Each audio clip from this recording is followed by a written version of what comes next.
Namastu. We bow to the divinity within all. You are listening to the Holy Qubtic Church of the Black Messiah. British Museum. We are covering the tour of Reverend A.J Varmah as he takes people around Africa, Sumeria, ancient Egypt, Nubia, Sudan, so we can look at the artifacts or the facts of art which were stolen out of ancient Africa, which tell your story. So we're going to be following Dr. Reverend A.J Varmah as he explains to a group of 20-25 people the actual origins of the various different things we're going to see across Africa and how these things you see in various different religions today across the Western Hemisphere. So do check out this tour. Do look out for other tours across the world, and also with Kahun Montuta, which will be happening across the world also. Make sure you keep it locked to this event.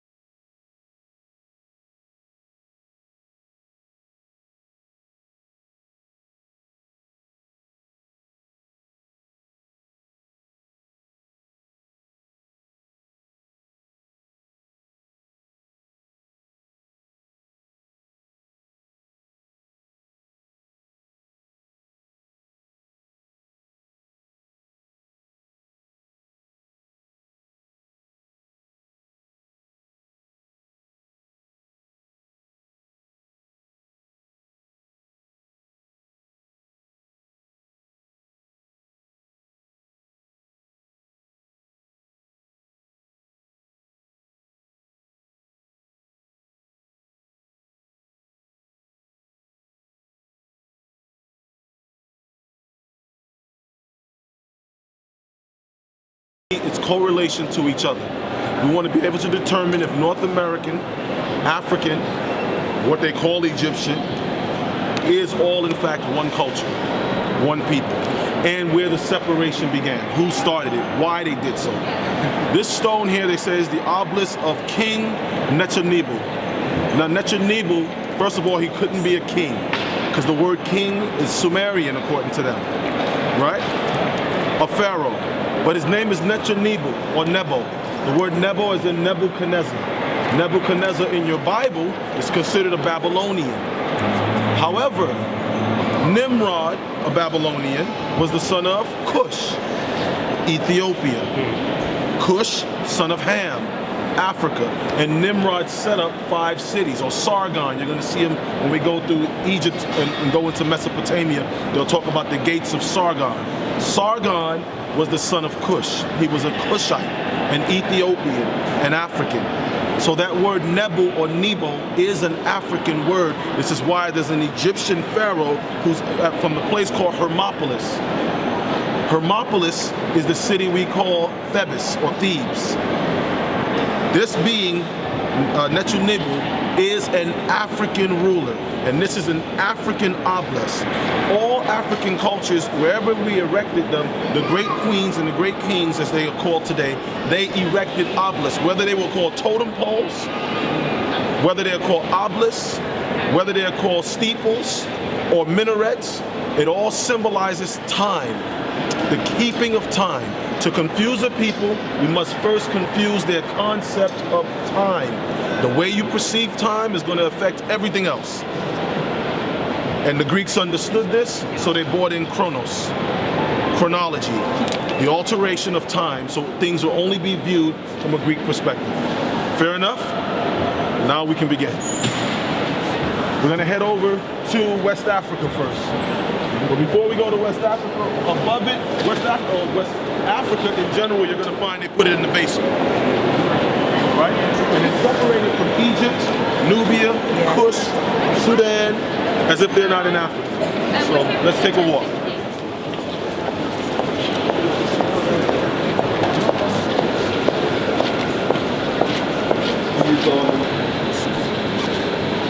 All right, so now what are we looking at here? Another Ben, another obelisk. They're calling this a totem pole, right? This is from Canada. But if we look at the features closely, we see melanin features.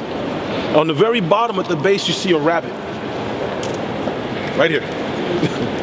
See the ears? This rabbit symbol is Haru, Egyptian. The deity's name is Wenenet. It's a female and male who both, you can go on your Google smartphone or Google Images and type in Egyptian deities wearing rabbit masks. Her name is Wenenet, and she's a female. Remember, the North American and South American people, the African people, the Indus River Valley people, the Caribbean people, all one people. The cultures only varied as far as the environment they were in. If you were in an environment where wolves were the dominant predator, then it became the highest symbol of strength and power. If you were in an environment where the great whale, the orca, was the dominant creature or character, it became the symbol of power. Wherever creature in your environment provided food, sustenance, protection, or was feared, became the symbol of dominance and power. But your religion or your spirituality and how you related to nature always remained the same. It was only Europe with their male worship and that whole situation, pedophilia and everything else that came along with it that changed it. Now, if we look to the very top, he's wearing a top hat. A symbol that many Europeans wore during the 14th, 15th, 16th century, or they call it the hat of the magician. But yet this is a Native American symbol, and this same hat, when we go down to Africa, you're going to see in South Africa amongst the Zulu women wearing a similar hat. So they're telling you that this is all the same culture, because we were already, as Dr. Van Sudermer has explained many times in his writings, we were already traveling to North and South America way before Columbus and them, when they still thought the world was flat. Fair enough? All right, so now we're going to go into North America and then down into what they're calling Africa. This is a symbol of what they say is Easter Island, right? Something that they'll like to claim. The same way they want to claim Stonehenge, right? Though they can't explain the real symbolisms behind it. But if we look here, this is what they're calling Alaska, North America, but going up into Alaska in that area. As we said again, whatever animal allows you to survive, in Alaska, the husky. Because traveling across the terrain with ice and barren and the frigid temperatures, without a husky, you're pretty much not going to make it. They have to be able to pull the sled, so it becomes a high symbol of survival. The boat, allowing you to cut holes in the ice, fish for food, to survive, to move across water masses. Everything in your symbolism, the sled, everything we did as indigenous people always had to do with basic survival. If it didn't allow you to survive, it had no correlation to your spirituality or to your history or any aspect of who you were. All right? Let's turn around and look here. We're going to see the bird. In many of our cultures, the hawk, the eagle, the falcon was looked upon as the high symbol of divinity because of its ability to fly above the mountains.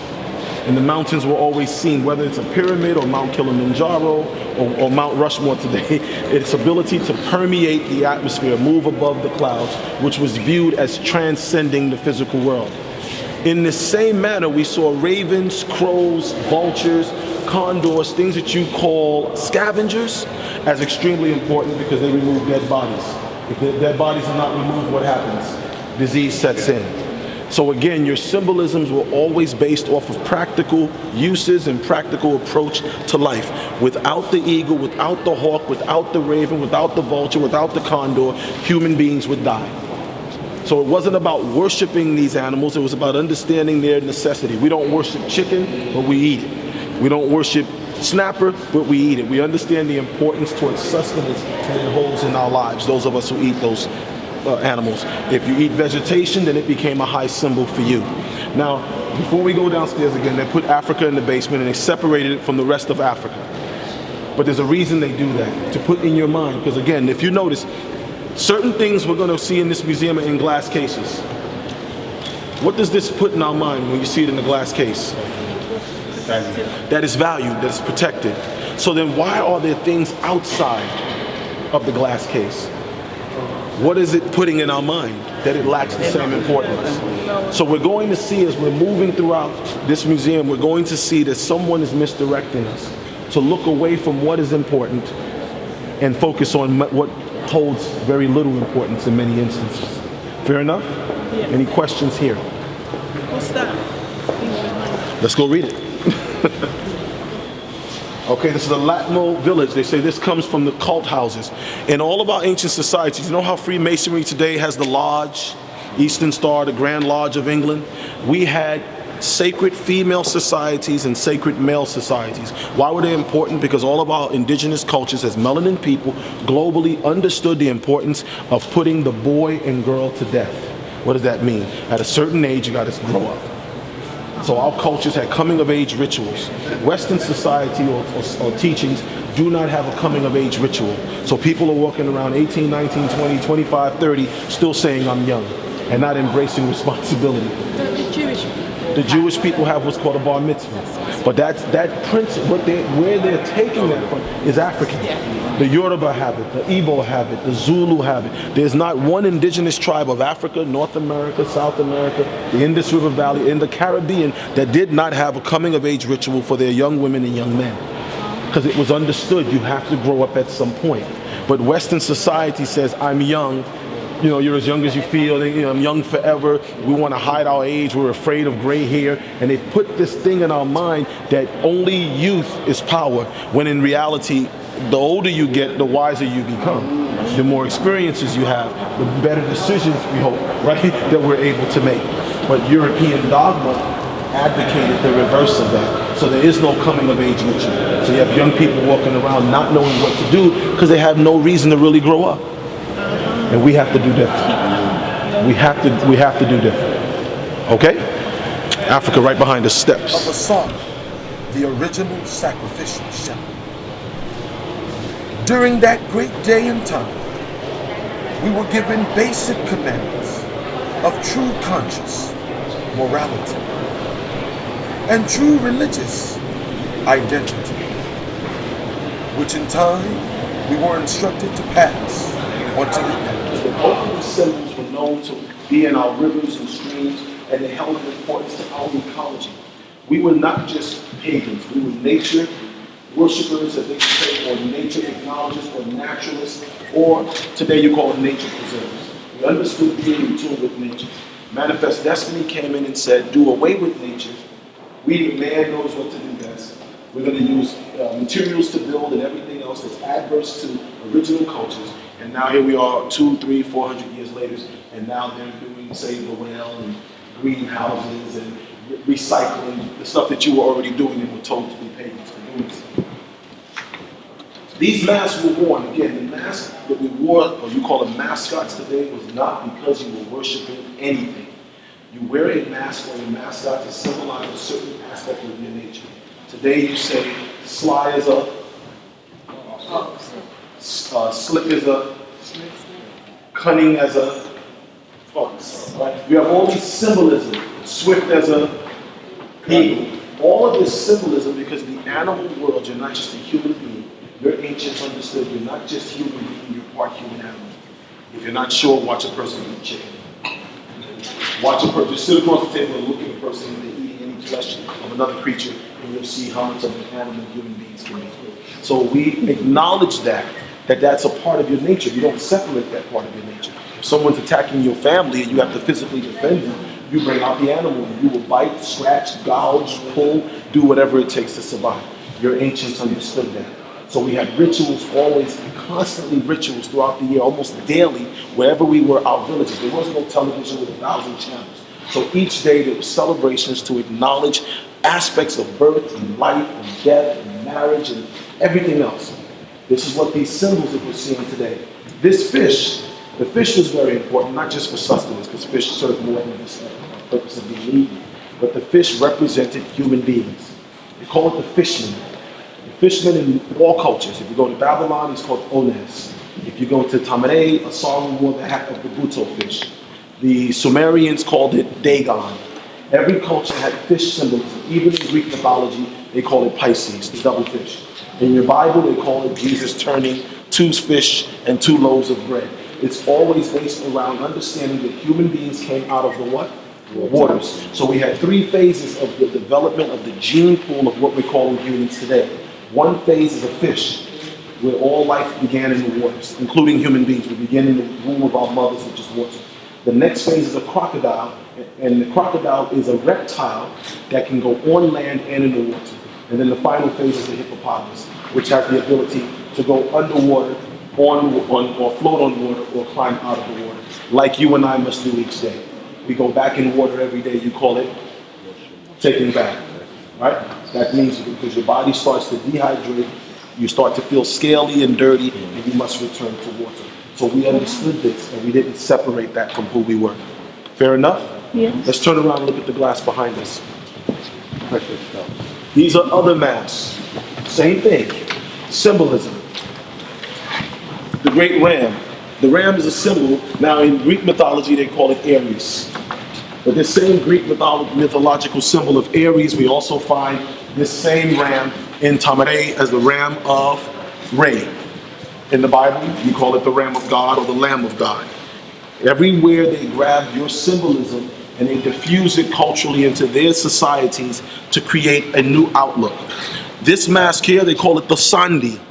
In West Africa, the Sandi was established by a queen named Queen Mansuriko. She was the great granddaughter of Mansa Musa. When the kingdom of the great Mansa was invaded, one of his grandsons started siding with the Indo-Arabs. She broke away and went south into what you're calling present-day Ivory Coast, Sierra Leone, Guinea, and areas of that. And she established what was known as the Kondo Confederation, C-O-N-D-O Confederation. And it was based on the Mano River Union, the unification of what you're calling Mandiland today, or the Great Malinki Empire. But it was founded on feminine principles, because her whole idea was to ensure that the females would never be subjugated again. So the Sandi society, or the Zol society, the Sandi or the female, everyone say Sandi? Sandi. Okay, and the males were called Boru or Poru, P-O-R-U, or some say B-O-R-U. Their society as a whole was known as Zol, those who charted the constellations, the zodiac, who understood the importance of it. In the Bible, you call them the wise men, who were watching a star to find somebody when they were going to be born. That's where they get it from.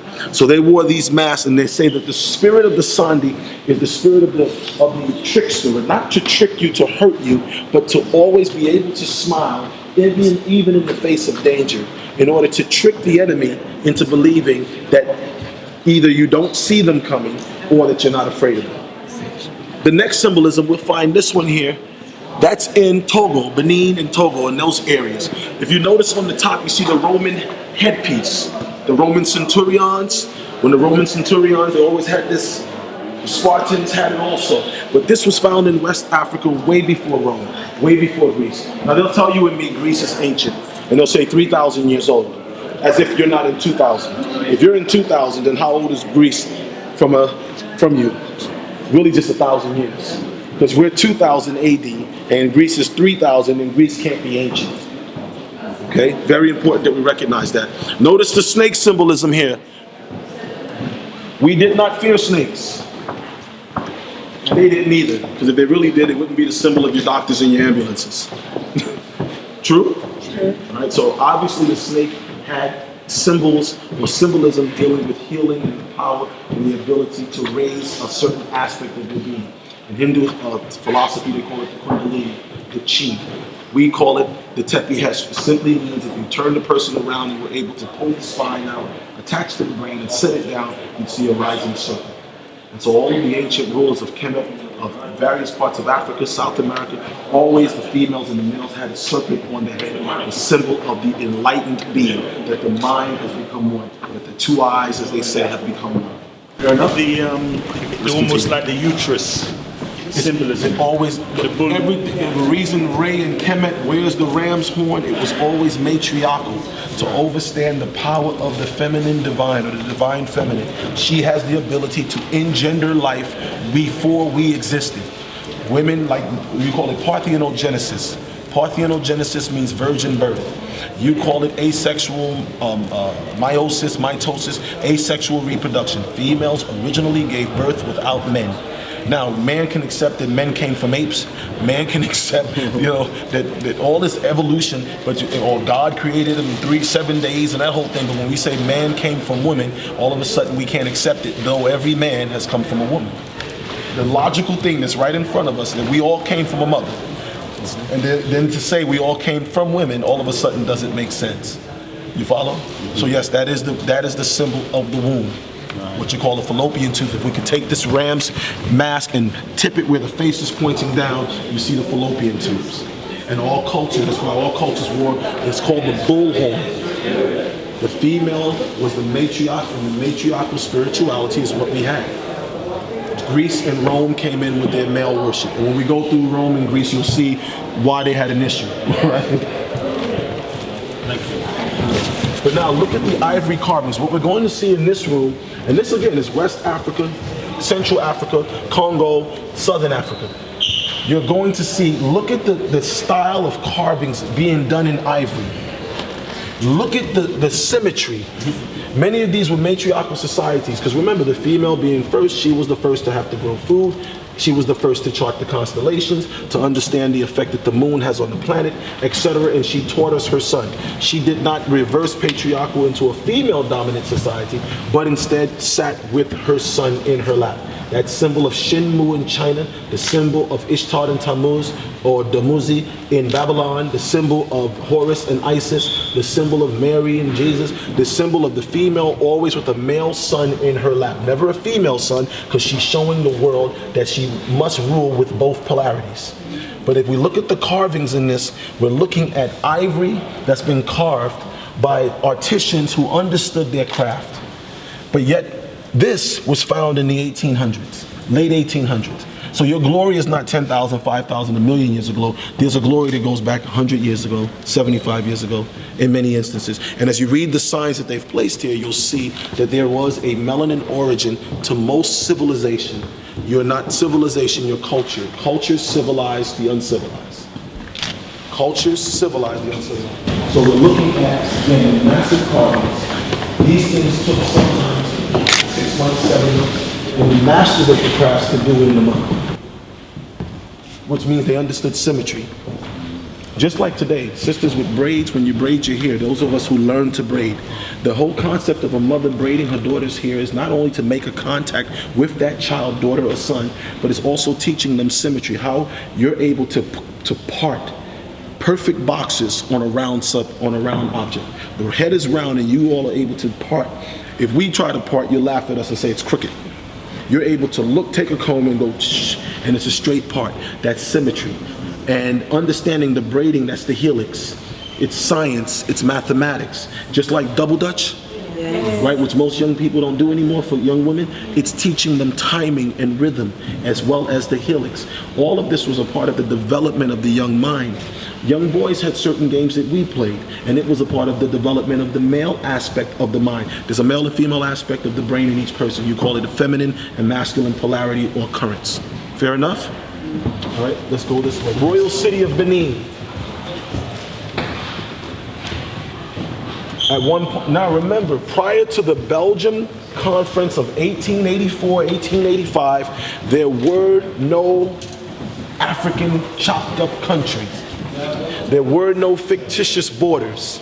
There was one landmass with various rulers and various tribes that were able to deal with each other and respect each other. Belgium Conference, 1884, began 1885. They, without us being at the meeting, decided to put these imaginary borders and divvy up Africa for the control of resources. Same thing still happening today. All right, so when we look here, we see... Yes? That was after Stanley and Livingston traversed Africa and supposedly and mark it out. All right, so now when we're looking here, the Royal City of Benin, this is 19th century, 1897. Look at the masterful carvings. Europe at the time, as it was invading Africa, their policy is if you don't like it, destroy it. Anything they didn't like, they destroyed. Or make use of. Or they could make, so they could either destroy it or pull it and bring it back. So the museum here in Britain, the museum in Germany, Leipzig, the Louvre in France, the Museum of Egyptos at the Vatican. There's Spain, France, they have various museums that are holding, and then there's private collectors. Now, if you understand symbolism and you also understand the power of energy being neither lost nor destroyed, then by taking your artifacts, your facts of art, there's an energy that you're missing out on, or that's being utilized against us. So Benin City, now the Moors, our brothers and sisters that are Moors don't want to acknowledge that this is the same caps that you see today, before Moorish doctrine, before the Islamic invasion into Morocco. We had these symbolism. You follow? What you're calling Islam, Judaism, and Christianity today are facsimiles of your indigenous cultures. We just have to reclaim the Africa out of these things and put it back together. Each one holding a piece to the puzzle. All right? Let's continue this one. Imagine if we could take the Queen's crown and return all of its materials back to the indigenous areas where they come from. She'd be wearing a wooden crown. Because that's what they were wearing. Because the minerals here, was only mineral that comes from here is coal. C-O-A-L, and cold also, right? But coal. There's no brass, there's no iron ore, there's no rubidium, there's no diamonds or rubies or sapphires, there's no gold, there's no silver, there's no platinum. So all of the minerals that they were taking from you and yet convincing you that you were pagan. To the point that so many melanin people today actually have accepted that we're pagans. And we were blessed to be invaded and civilized. And that myth, and this is why they keep Africa in the basement. Why is this not upstairs? And if we removed all of African or melanin culture out of this museum, how big would it really be? Something to consider. Again, ram symbolism, cow symbolism, turtle symbolism, all these symbols, but these materials, anyone knows the material here? Brass, copper. Brass and copper. Now we have here the great phoenix, the Bennu, the Benben, the ibis, a symbol. This is a staff. The Oba or Obia, they held this, the ruler, off the top of his staff. What had to happen to the individual who held this staff for it to now be here? Someone had to be killed. And we have to consider that much of what we're looking at is looted. It's things that someone looted and people died, so some people can come stand around and take pictures. Let's study what's here. And all about female, young child, that's a male here. Female, male. And all those symbolism did not separate, even in war. The great female warriors, they call them the Amazons of Dahomey, right? They weren't Amazons, of course. But the female warriors of Dahomey, D-A-H-O-M-E-Y. Look it up. And they gave Britain hell. Britain didn't want anything to do with Dahomey, that's why they couldn't conquer it. Because these female warriors went out there and they took care of business. They were very good at it. And we'll see some of their pictures as we go upstairs. Again, this is your material. Look above, you see again the fish symbolism. It's in all of our culture because human beings come out of water. There's no separation. The semen of a male, semen, seaman, man of the sea, and the female, the primordial waters, the womb. You say your water broke before the baby's born. They understood the importance of water, that human beings are an amphibious or proto-mammal reptile creature. Reptile, because our skin peels and sheds. Mammal, we return to water every day. Now these are all textiles. So you were the masters and mistresses, mistress for what the word really means, a female master, of textiles. You were African, the power, let's read what it says here, the power of African textiles. In Sierra Leone, West Africa, royalty and other important people were carried in beautifully woven hammocks before motorized transport became available. Cloth and clothing in Africa is sometimes used to display power and wealth. In North Africa and parts of West Africa, sheep's wool is the main weaving material. In the Congo Basin, Rafa, palm fiber. So you took the palm leaves and the fiber from the palm trunk, and you were able to use that in order to make clothing. That's ingenious. We utilize things in our environment that otherwise would have no use. And we were making these masterful cloths. Before Rome, before Greece, before Britain, before France, before Portugal, Spain, and Italy, and Germany, and anyone else from the European continent. Let's come down this way, please. East Africa. Are those words? Yeah. Arabic. East Central Africa, East Africa. Look at the skirts. Now normally they have a film here, but the last 2 weeks we've been coming, it's off, where they admit on the film. So if you ever get a chance to come back, come down here and come right to this part. And there's a film, about 5-minute film, where they explain that all of what they're calling Indian, East Indian, Asian, did I say Asian? Asian textiles, they learned from East Africa. That the people from India went to East Africa at the beginning of their civilization and studied how we weaved and made cloths and dyed, etc. And they took it back and then controlled what you're calling the silk trade. Don't believe me? Even if you want, go on your Google on your phone and type it in. the African origins of the East Indian silk trade. And you'll realize, again, these things come from your land. The headpiece is behind us before we continue. Sorry. These headpieces behind you. Notice. Have you seen this before? The Ottoman Turkish Empire. But yet this is found in Africa. The Moors. Yet this is found in Africa, amongst the Igbo, amongst the Pele. But yet they tell you this is Moorish. as if the Islamic invasion brought something to you when you were already making these things pre their invasion. This is supposed to be, when people see this, oh, this is Turkish, right? That's what the people, if I put this on and went outside right now, people would say, oh, that's a Muslim headpiece. But yet it's found in West Africa, Central Africa, before the Islamic invasion. So is it a Muslim headpiece or did they borrow it? Okay. Well, yeah, borrowed, stole. It's a new way of saying stolen. Remember upstairs we saw in North America this headpiece here. But this is the headpiece of the Zulu. And the Iwe and the Fanti women, they wear this. You'll also see it on the Pharaoh Thutmose III. He wears this beneath what they're calling the fish hat. It's one of his crowns. But it's found amongst the Zulu of South Africa and the Iwe and the Fanti women of Ghana. So obviously these were all what? The same culture, same people. The fish hat. Here's the picture of the Zulu woman wearing it here. Right? This is the Dagon. The Pope wears this, but this is found in the Yoruba. This is the same hat that the Pope is wearing. You also find this at the Brotherhood of Seville when you go to Morocco. You find this in Spain. You find it at the Citadel. They're wearing this hat, but this is the popes in them used to wear this hat right here. But this hat is found in Central Africa. It's found in Angola. There's a better look at the same hat. If you come around, you can see it and tell me if the Pope had it first. Yeah. So when we say we were the original Christian, and Pope Augustine admits to it because he says there was a Christianity before Christ, 10,500 years before him, and Pope Augustine was in the year 397. So 10,500 years before him, he admits that the ancient Africans had a Christianity. He was born in Hippo. Hippo was in a place called Carthage. Carthage is in a place called Tunisia. Tunisia is in a place called Africa. And you Africans had these records. When we go upstairs into Egypt, we're going to look at the Shabaka stone. Shabaka stone, let me say it now before we go up there and we'll repeat it. The Shabaka stone is over 10,500 years old. They have it exposed. They don't have it inside of a glass cage. Now, but it was recorded because Shabaka the Pharaoh, he said, I want it recorded because it was being transferred, the information from papyruses that were being worn.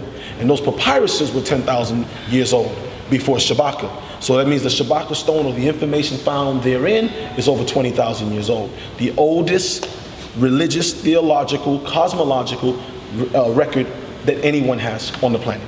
They admit it, not me. So it must be right. Okay? Let's continue. Y'all can laugh, it's not that deep. I'm telling you, you're going to choke somebody if you don't smile. You randomly grab someone. They can just lay for the day. These basic commandments of true, conscious morality are such that if you embrace them with all your mind, all your heart, and all your strength and power, you shall be able to avoid many traps. Traps which often lead to the downfall of many members of humanity. Thereby it is important that you uphold the true and balanced ways of your angelic genealogy by safeguarding the rights of the true and first faith of all humanity, atonism. O humanity, universal order and the balancement of deeds is long-lasting and also serious, thereby cannot be tampered with. For it having another outside of your personal genealogy or your genetic family paying for what you have done, as this is the only way by which to satisfy the laws of the divine principles of Ma'at. As such, know you that N.A.Ray declares that you not allow universal order and the balancement of deeds to be compromised, as this will encourage further misdeeds, iniquities, and transgressions, leading to humanity being in a state whereby lawlessness and hatred become the norm.